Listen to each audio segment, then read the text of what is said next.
하나님 말씀 누가복음 9장입니다. 누가복음 9장 49절로 56절에 있는 말씀 제가 봉독하겠습니다. 요한이 여짜오되 주여 어떤 사람이 주의 이름으로 귀신을 내어 쫓는 것을 우리가 보고 우리와 함께 따르지 아니하므로 금하였나이다. 예수께서 가라사대 금하지 말라. 너희를 반대하지 않는 자는 너희를 위하는 자니라 하시니라. 예수께서 승천하실 기약이 차감해 예루살렘을 향하여 올라가기로 굳게 결심하시고 사자들을 앞서 보내심에 저희가 가서 예수를 위하여 예비하려고 사마리아인의 한 촌에 들어갔더니 예수께서 예루살렘을 향하여 가시는 고로 저희가 받아들이지 아니하는지라. 제자 야고보와 요한이 이를 보고 가로되 주여 우리가 불을 명하여 하늘로 쫓아내려 저희를 멸하라 하기를 원하시나이까. 예수께서 돌아보시고 꾸짖으시고 함께 다른 촌으로 가시니라. 아멘. 본문 말씀을 가지고 자기 소견에 옳은 대로 행하는 오류라는 제목으로 하나님 말씀을 증거하겠습니다. 누가복음 9장은 핵심 논조와 구성이 있어요. 그게 뭐냐 하면 계속되는 제자들의 헛발질을 보여주고 있다는 거예요. 그래서 예수님이 아무리 고난의 복음을 말씀하실지라도 제자들의 마음은 딴 생각을 하고 있는 거예요. 누가복음 9장 46절은 아가페 한 동작과는 반대가 되는 자세를 보이는 제자들을 말하고 있어요. 낮아지고 겸손해져야 된다고 말하는데 제자들은 누가 크냐로 변론이 일어났다는 거죠. 마땅히 나와야 되는 자세는 안 나오고 헛발질만 계속되는 이유에 대하여 예수님이 말씀하셨어요. 그래서 누가복음 9장 44절에 보면 이 말을 너희 귀에 담아두라 라고 말씀하신 거예요. 이게 무슨 의미예요? 너가 가지고 있는 기준 그거 수정해야 된다. 너가 가지고 있는 생각 그거 갈아엎어야 된다. 너가 가지고 있는 경험 그거 무익하다. 이런 말씀이에요. 제자들이 어떤 상태였습니까? 음모라도 꾸며서 서로 상대방의 뒤통수를 칠 생각까지 했단 말이에요.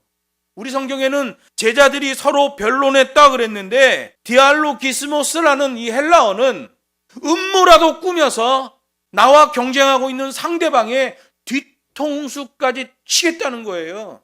예수님이 보실 때 아주 심각한 상황이죠. 그렇게도 예수님이 고난의 복음과 고난의 신학을 말씀하시고 그 자세가 나와지는 삶을 말씀하셨지만 제자들에게는 허당이었어요. 지난주에도 말씀드렸지만 사단 마귀에게 경도됐을 때의 현상이 몇 가지가 있는 거예요. 계명대로 순종하는 그 영적 흐름이 깨져버린다는 겁니다. 권리 없는 말과 권리 없는 행동이 막 나와져요. 자기가 그것에 대하여 말할 권리가 없는데 막 말아버리는 거죠. 자기 기준, 자기 생각을 중시하는 감성주의가 나와요. 또 물질에 대한 지나친 욕심이 나오죠. 사단 마귀에게 경도되면 이런 현상들이 나오는 거예요. 그래서 누가복음 9장에서 아주 진지하게 유지하고 있는 논조가 믿음으로 구원, 행위로 심판이에요. 예수님의 제자들 보세요. 예수님과 동행하고 있어요. 그런데 그들의 자세는 뭐예요? 예수님의 복음을 해치는 일을 하고 있단 말이에요. 믿음으로 구원, 행위로 심판이에요. 누가복음 9장에서는 흐름을 유지해야 된다고 말해요. 어느 한순간 흐름이 깨져버리면 그 다음부터는 도미노 현상이에요. 와르르 무너져 버리는 겁니다. 못 세워요. 흐름이 아주 중요한 거죠. 그리고 권리의 유무도 다루고 있어요. 너가 그건 말할 권리가 있냐?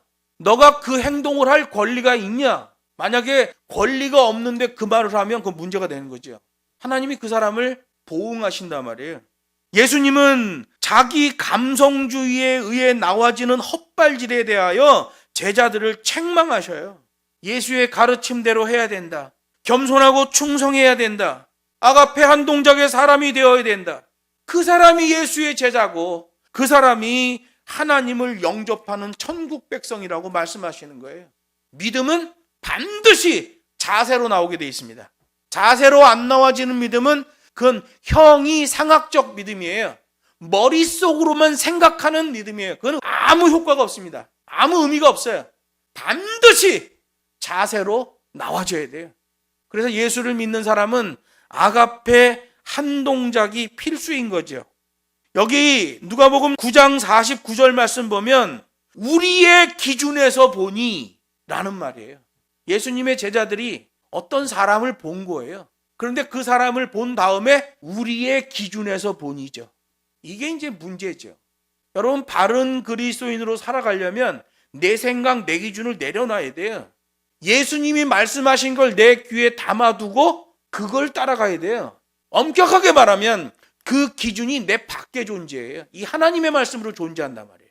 감성주의는 자기 안에 있는 자기 생각, 자기 기준으로 움직입니다. 자기가 맞다 그러면 맞는 거야. 자기가 틀리다 그러면 틀리는 거야. 자기 기분 좋으면 은혜래. 자기 좀 기분 나쁘면 오늘 예배 그렇게 은혜가 안 되네. 이렇게 얘기하는 사람들이 있어요.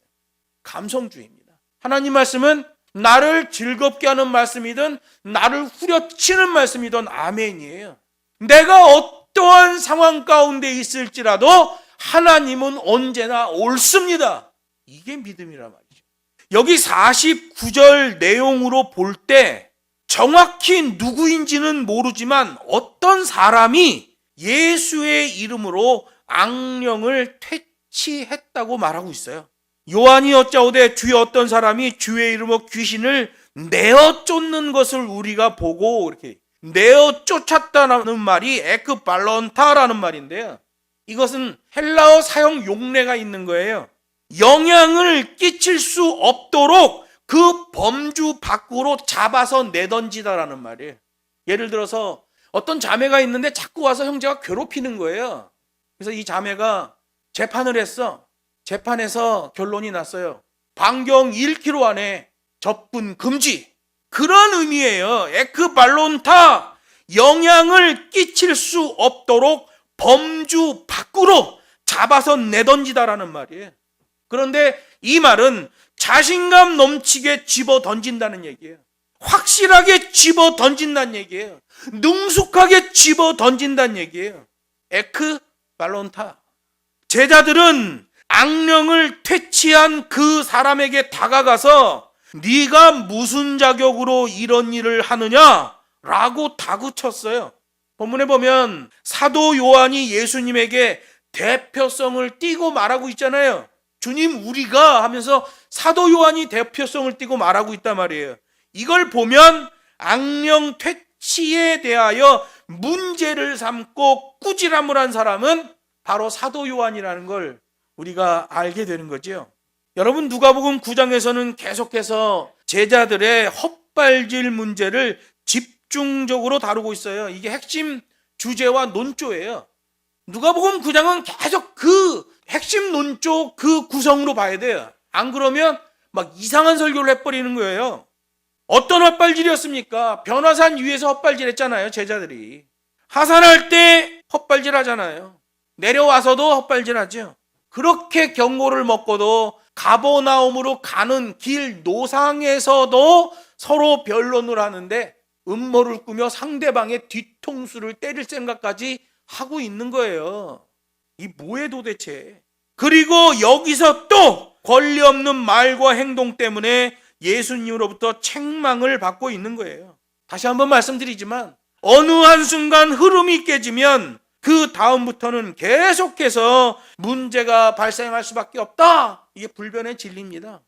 이걸 교정하려면 실천 매뉴얼을 적용하는 것 외에는 방법이 없어요. 판단과 행동의 기준이 내 바깥에 있어야 자기 소견대로 행하는 것을 방지할 수 있단 말이에요. 판단 기준이 내 안에 있으면 자기 마음대로야. 오늘 귀찮아, 일 안 갈래. 조금만 더 자고. 판단 기준이 밖에 있어야 돼요. 따르릉 하고 알람이 울리면 빨리 일어나서 옷 주워 입고 회사 갈 준비해야죠. 삑삑삑 알람이 울리면 빨리 일어나서 준비하고 학교 가서 공부해야죠. 판단의 기준이 밖에 있어야 된단 말이에요. 내 안에 있으면 이 문제가 발생합니다. 감성주의에 따라 움직일 가능성이 높아요. 여러분, 이 시대에도 보세요. 자기 소견대로 행하는 게 기준이 되어서 성경에서 금하고 있는 것을 교회에서 마구 저지르잖아요. 성경이 말하고 있어요. 하나님에 대해서는 어떠한 형상도 조각하지 말고 그리지 말라고 그래요. 요즘은 뭐 예수님에 대한 그림이 얼마나 많아요. 일러스트. 성경이 하지 말래잖아요, 그거. 내 친구 예수 그리스도 이래가지고 어떤 목사는 트럭을 하나 사가지고 트럭에다 박스카를 얹어서 커피 장사하면서 예수님이 커피 바리스타 하고 있는 그림을 그려놨어. 한잔하세요 이렇게 그림 그렸어. 성경에서 금하고 있는 것도 아무렇게나 저지르고 있는 게 요즘이에요. 기준이 자기 안에 있기 때문에 그렇죠. 강단이 농락됩니다. 사이키 조명이 난무하고 있어요. 미국의 어떤 대학에 대부흥이 일어났답니다. 사람들이 겉으로 보이는 현상만 보고 에즈버리 대학에서 일어난 엄청난 일, SNS를 온 사방으로 다 나가고 있어요. 제가 말씀드렸죠. 그 일 다음에 그들이 변화됐는지를 봐야 된다. 그 일이 일어나고 일주일 지났는데 그 찬양 인도하는 애가 동성애자라는 게 나오기 시작했어요. 겉으로 보이는 것, 자기 안에 있는 기준으로 판단하는 것 절대 금지입니다. 교회들이 절대적 실천 매뉴얼, 고난의 복음, 고난의 신학이 결핍되어 있어요. 사이키 조명이 돌아가고 그 에즈버리 대부흥이라는 거 한번 보세요. 동성애자들이 찬양하고 그 락비트에 밑에 있는 애들이 이렇게 헤드뱅하고 있어요. 여러분 헤드뱅은 어디서 하는 거예요? 하드락에서 하는 거예요. 하드락. 음악 장르 하드락에서나 나오는 거예요. 거기서 조금만 넘어가면 메탈로 넘어가는 겁니다. 나타스 그룹의 이름이 거꾸로 하면 뭐예요? 사탄이죠. 나타스 애들이 하는 거예요. 나는 중국에서 사역할 때 한국 목사들이 중국 가정교회 와서 막 눈물 흘리면서 기도하는 거 보고 초대교회 같다고. 너가 초대교회 보기나 했어? 중국 가정교회 감성주의예요. 아무것도 몰라. 하나님 몰라요. 겉으로 보여지는 것 갖고 말하지 말자. 사단에게 속는 겁니다. 보암직도 하고 먹음직도 하고 지혜롭게 할 것 같고 선악과 따먹는 거예요. 이 시대 교회들 보세요. 고난의 신학, 고난의 복음 그 핵심 매뉴얼이 없어지니까 기고만장해. 자기네 마음대로예요. 자기네 생각대로 하면 그게 하나님의 뜻이래.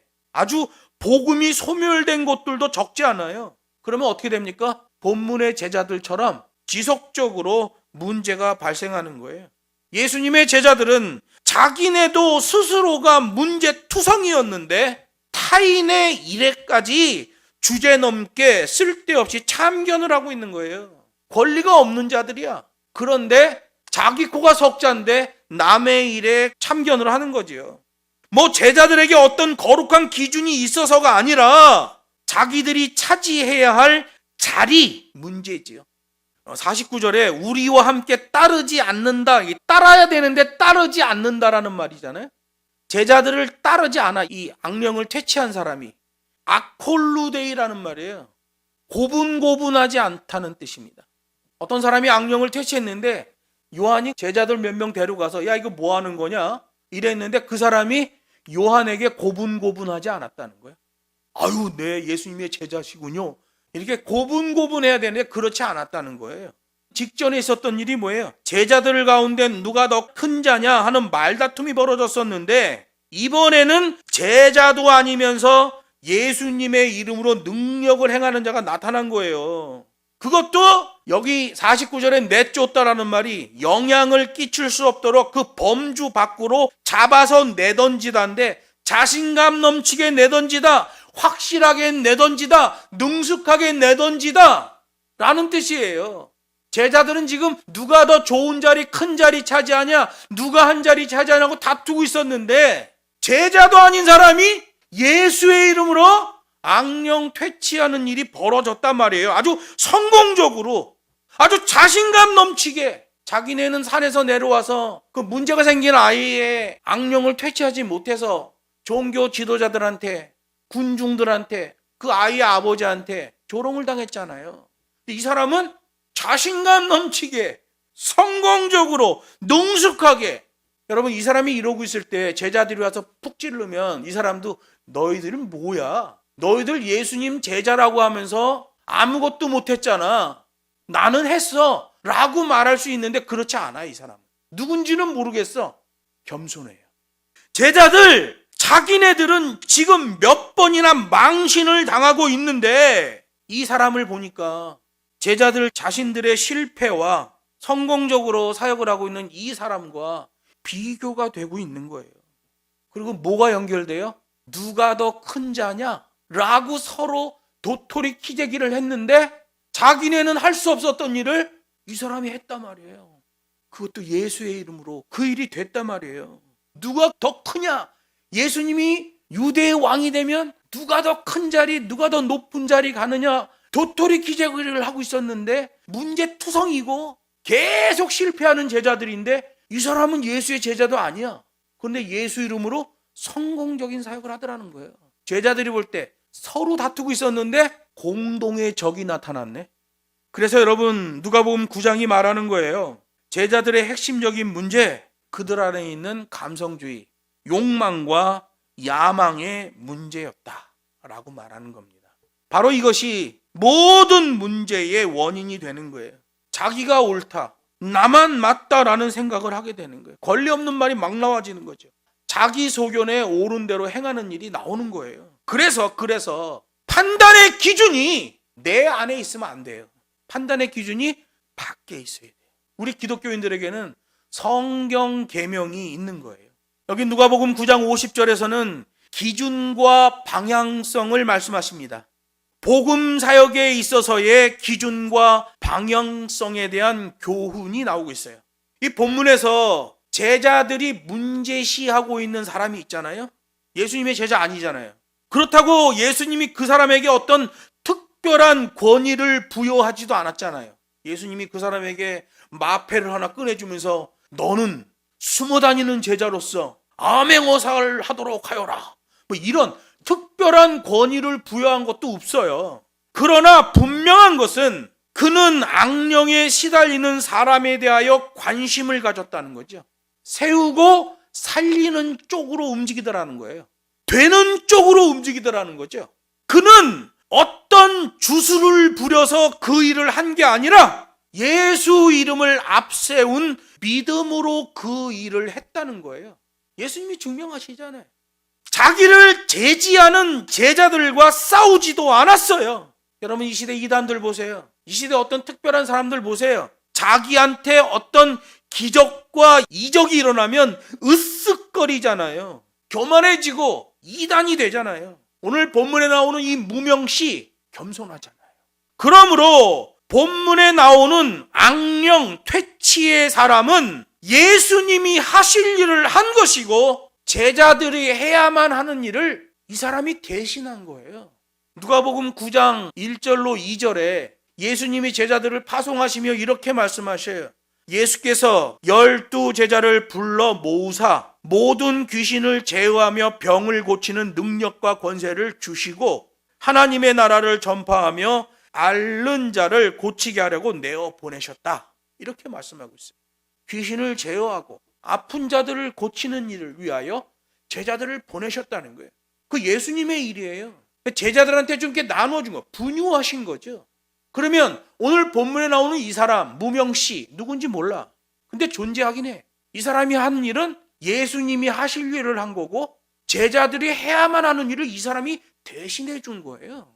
제자들의 경우를 보면 산 아래 내려와서 어떤 이의 외아들, 즉 악령에 시달리던 아이의 문제 앞에서 그 일을 못해요. 종교 지도자들로부터 힐난을 받아요. 군중들로부터 조롱을 당해요. 아이의 아비로부터 원망을 들어요. 그래서 예수님의 제자들이 그 일을 못하니까 예수님이 앞으로 나서면서 그 일을 대신 처리해 줬어요. 그 아이의 아버지가 예수님에게 그러잖아요. 서기관들한테 부탁했는데도 안 됩니다. 예수님의 제자들한테 부탁해도 안 됩니다.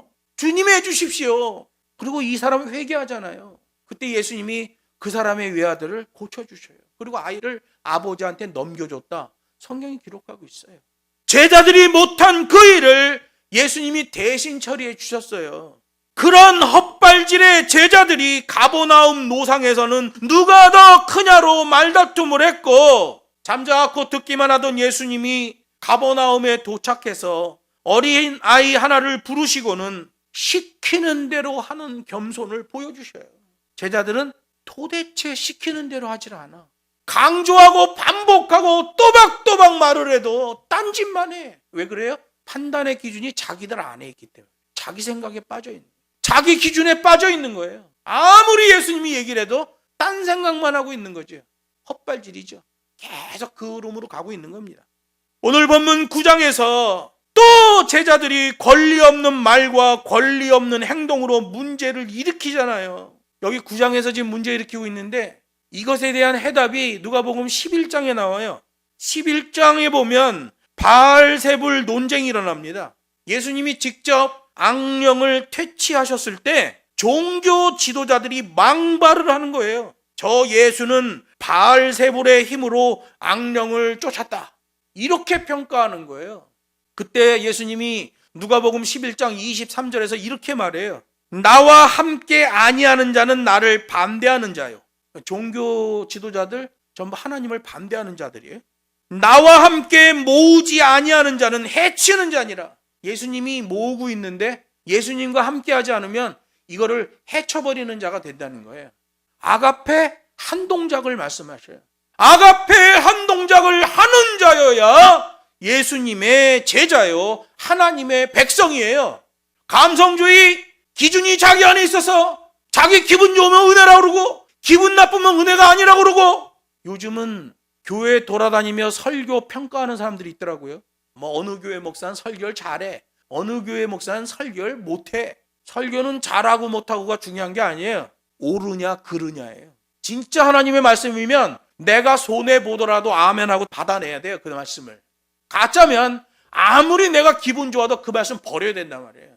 여러분이 하나님 말씀을 잘 알고 있어야 돼요. 하나님 말씀을 가까이 해야 돼요. 그래야 분별할 수 있단 말이에요. 예수님의 제자들은 자기 안에 있던 기준, 정확히 말하면 욕망이죠. 그 욕망으로 본문에 나오는 악령 퇴치의 사람을 판단했지만 예수님의 생각은 제자들과 달랐다는 거예요. 참 이상하죠. 예수님의 제자들은 예수님과 같이 동고동락하며 같이 다니잖아요. 같이 먹고 같이 자잖아요. 근데 복음을 방해하고 있어요. 사역자인데 복음을 방해하는 일이 벌어지는 거예요. 예수님을 믿는데 헛발질.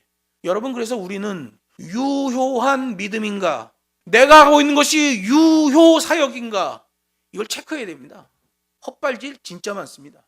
예수님의 제자들도 제대로 흐름을 탈 때는 순탄한 사역을 감당할 수 있었어요. 누가복음 9장 6절에 보면 제자들이 나아가 각 촌에 두루 행하여 처처에 복음을 전하며 병을 고치더라. 제자들도 흐름을 타며 제대로 사역할 때가 있었단 말이에요. 예수님도 그런 흐름을 유지하며 사역을 하는 것을 시청각 교육으로 제자들한테 보여주셨기 때문에 제자들은 당연히 스승을 따라 그렇게 사역이 되어졌어야 돼요. 그런데 어느 한순간부터 딴짓을 하기 시작하는 거예요. 어느 한순간부터 주님이 시키는 대로 하지 않고 자기네 속에서 느껴지는 느낌대로 하는 거예요. 기준이 주님이 말씀하신 밖에 있는 기준을 따르는 게 아니라 자기 안에 있는 자기 생각, 자기 기준, 자기 경험을 따라가더라는 거죠. 그렇게 흐름이 깨진 예수님의 제자들이 계속해서 모순된 자세를 보였고 문제를 일으켰다는 거예요. 짱돌이에요. 정말 복음에 사용될 수가 없는 사람이죠. 자기 욕망, 자기 소견대로 행하면 그 복음에 쓸 수 없습니다. 사역을 하고 있어도 반대하는 자요, 해치는 자가 된다 라고 말씀하는 겁니다. 여러분, 이 시대의 사역 유효성, 여러분 이 시대의 믿음 유효성 반드시 체크해야 됩니다. 가짜가 너무 많죠. 본문에 나오는 악령 퇴치의 사람은 정상적이었는데 예수님의 제자들은 그 정상적인 사람을 문제 있는 사람이라고 생각했다는 거예요. 권리 없는 생각을 했던 거죠. JMS 정명석에 빠진 사람들 똑같은 사람들이에요. 이만희 신천지에 빠진 사람들 똑같은 사람들이에요. 이벤트 프로그램에 빠진 교회들 똑같은 사람들이에요. 맹목적 샤머니즘, 자기 확증 편향적 신앙의 폐해예요. 우리 한 사람 한 사람 모두가 하나님의 계명을 사모하고 성경을 가까이 해야 돼요. 우리를 살리고 세우는 말씀을 듣고 그 말씀을 귀에 담아 실천에 영성으로 순종해야 돼요. 그 귀에 담겨진 말씀, 그 말씀을 가르치는 거예요. 내가 분부한 모든 것을 가르쳐 지키게 하라. 가르치는 것, 그건 반쪽짜리밖에 안 돼요. 내가 실천해야 돼요. 내가 실천하고 내가 가르친 애들이 지키고 있는지를 확인해야 돼요. 유효한 사역은 분부하심을 내가 지켜보고 그 열매를 거둔 다음에 가르쳐 지키게 하는 것까지 해야 돼요. 그러면 유효 사역입니다. 체크해야 돼요. 진짜 믿음인지, 진짜 사역인지. 사단은 너 안에 있는 기준을 따르라 라고 미혹해요. 보암직하지, 먹음직하지, 안락한 목회 서비스 좋지. 사단은 각 사람의 안에 있는 기준대로 살라고 말합니다. 그리고 말해요. 10계명 다 지켜라. 그런데 내가 한 계명만 더 줄게. 11번째 계명, 들키지 마라. 사단의 계명은 11번째에 나옵니다. 들키지 마라. 네 마음대로 해. 들키지만 마. 예수님께서 말씀하시는 이러한 판단은 소속과 방향성에서의 자세를 교훈하는 거예요. 교통정리해 주는 거죠. 제자들이 지금 문제가 생겼어요. 이 무명씨가 맞는데 제자들은 이 무명씨가 틀리고 자기네 맞는다는 거야. 안 맞아 말이. 예수님이 교통정리해 주시는 거예요. 소속. 어디 소속돼 있냐? 특별하게 선발되어 예수님의 제자가 되었지만 자기 욕심에 사로잡혀 있는 제자들, 그들은 예수 안에 있는 자가 아니고 예수와 함께하는 자가 아니다. 소속을 분명하게 해주셨어요. 또 비록 예수의 제자로 부름을 받지는 못했지만 예수님의 말씀을 아는 믿음으로 자세를 잡은 이 무명씨의 멤버십. 예수님이 말해요. 이는 나와 함께하는 자다. 이는 내 안에 있는 자다. 소속에 대해서 교통정리해 주셔요. 방향성도 교통정리해 주셔요. 예수님을 따라다닌다고는 하지만 자기 욕망 때문에 딴 생각하며 서로 싸우는 제자들, 예수와 함께하는 게 아니다. 겉으로 볼 때는 예수님 따라다니고 함께하죠. 예수님이 그 방향성에 대한 판단을 해주셔요. 나와 함께하는 게 아니다. 예수님을 믿는 믿음을 따라서 이웃을 불쌍히 여기고 세우고 살리는 쪽으로 움직이는 이 무명씨, 이 사람은 in Jesus, with Jesus, 예수 안에 있고 예수와 함께하는 사람이라고 주님이 그 사람의 방향성을 교통정리해 주셔요. 소속과 방향성을 교통정리해 주는 게 50절에 있는 말씀이죠. 예수님의 제자들은 믿음이 없는 자세를 보였고 그래서 책망을 받았고, 본문에 나오는 악령 퇴치의 사람은 믿음의 자세를 보였어요. 칭찬을 받아요. 자세가 믿음이다. 머릿속의 생각만으로는 곤란하다. 자신의 말과 자신의 자세를 보라. 그 자세가 믿음이다. 주님 말씀이에요. 믿음으로 구원, 행위로 심판. 흐름을 유지하고 있느냐, 권리가 있느냐. 누가복음 9장의 핵심 논조요 구성이에요. 말씀을 맺습니다. 마약에 중독되면 마약을 안 먹으면 죽을 것 같아요. 근데 마약을 안 먹어야 살아요. 마약을 안 먹어야 사는데 마약을 먹어야 살 것 같은 거야. 그래서 문제가 발생합니다. 판단 기준이 자기 안에 있기 때문에 반대로 생각하는 거예요. 틀렸는데 맞다고 생각하는 거예요. 자기 생각, 자기 기준, 자기 경험에 중독되면 마약 중독과 똑같은 착각 현상이 일어나게 된다. 틀린 것인데 맞는다고 생각하는 거예요. 잘못된 것인데 옳다고 착각하는 거예요. 그래서 기준이 반드시 밖에 있어야 돼요. 내 말을 너희 귀에 담아두라. 본문의 제자들도 자기 생각, 자기 기준에 빠지니 또 문제가 생겨요. 옳은 일을 하는 사람이 잘못된 사람인 것처럼 보여요. 마약 중독자랑 똑같아요. 자기 기준, 자기 생각, 감성주의에 중독되어 있는 겁니다. 이 문제의 실상은 제자들이 자기 욕망에 빠져 현상이 굴절돼 보이는 거예요. 착각이요, 헛발질이죠. 이 시대의 이벤트 복음, 그거 복음 아닙니다. 고난의 복음이 진짜 복음이에요. 세련되고 멋있는 복음, 안락한 목회 서비스 다 가짜입니다. 그건 주님이 말씀하신 게 아니에요. 우리가 하나님의 말씀을 가까이 하고 그 말씀을 기억하고 되새기고 자세와 실천으로 점검해야만 하는 이유가 바로 그것이에요. 여러분, 요즘 얼마나 위험한 세상인지 아십니까? 지금으로부터 약 20년 전에 나왔던 토마스 세뮤얼 쿤이 발행했던 책, 과학혁명 구조이론. 그때 사람들은 그거 무슨 말인지 몰랐어요. 저는 신대원 때 그 책을 읽고 완전 충격에 빠졌어요. 과학 실증주의. 과학으로 증명되지 않으면 모든 것을 인정하지 않는 것. 사회가 점점 흘러갈수록 과학혁명 구조에서의 패러다임 시프트, 가치 기준이 요동칠 것이다. 그렇게 되고 있잖아요.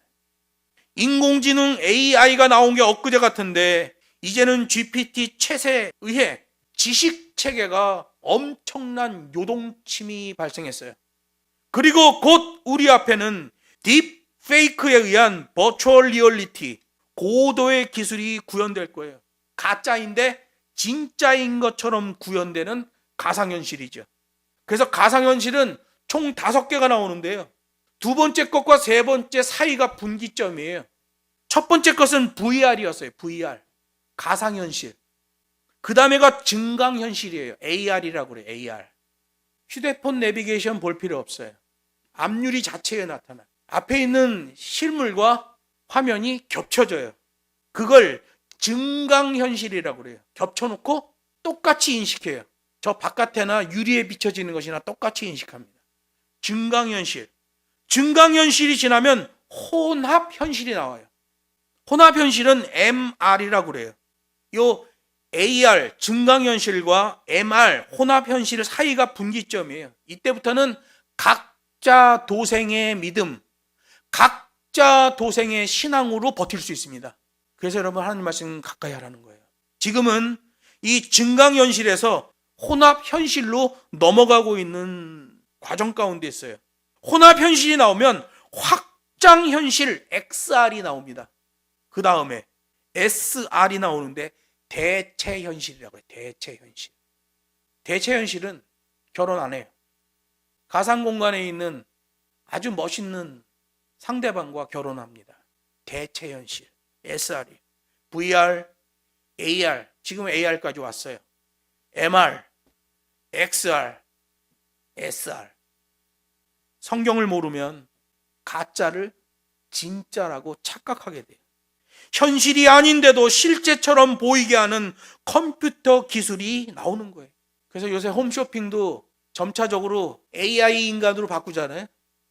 실물사랑 치워버려 이제. 누가 해요? AI가 하는 거지. 아주 사람하고 똑같아. 말도 똑같이 해요. 근데 어디에만 들어있어요? 컴퓨터 안에 들어있죠. 그 사람 말을 듣고 물건을 사는데 요즘 통계 나온 거 보니까 직접 사람이 나와서 물건을 팔 때보다 AI, 그 가상의 인간이 나와서 물건을 팔 때 약 30%의 매출이 올라간대요. 놀랍죠. 가상현실, 증강현실, 혼합현실, 확장현실, 대체현실로 넘어가고 있는 거예요. 코로나 시절에 돈 욕심 때문에 자기 성공을 추구하는 것 때문에 목사들이 영상 예배라는 말을 만들어냈어요. 거짓말입니다. 비정상이에요. 영상 예배는 존재하지 않습니다. 프래그머티즘 신학, 자유주의 미국 신학에 1970년대에 TV 설교하고 헌금을 받아먹는 목사들이 유명했습니다. 그런데 다 망했어요. 유명 스타 목사가 나오긴 했는데 다 망했어요. 한국교회 못된 목사들이 그 못된 짓을 배우다가 영상 예배라는 거짓말을 만들어냈습니다. 그리고 그에 대한 보응을 받고 있어요. 한국교회 심각합니다. 지금 아주 보통 심각한 게 아니에요. 반복되는 악행이에요. 제자들이 어느 한순간 흐름을 놓치니까 그 다음에 계속해서 문제가 나는 거예요. 돌이키는 방법 하나밖에 없어요. 실천 매뉴얼대로, 밖에 있는 기준대로, 주님이 분부하신 대로 귀에 담고 따라가는 거 외엔 방법이 없습니다. 오늘 본문의 교훈처럼 자기 소견에 옳은 대로 움직이는 오류를 없애야 돼요. 성경 계시의 목적과 비밀을 알고 하나님께서 기뻐하시는 기준과 방향성으로 움직이는 우리 모두가 되기를 주 예수의 이름으로 축복합니다.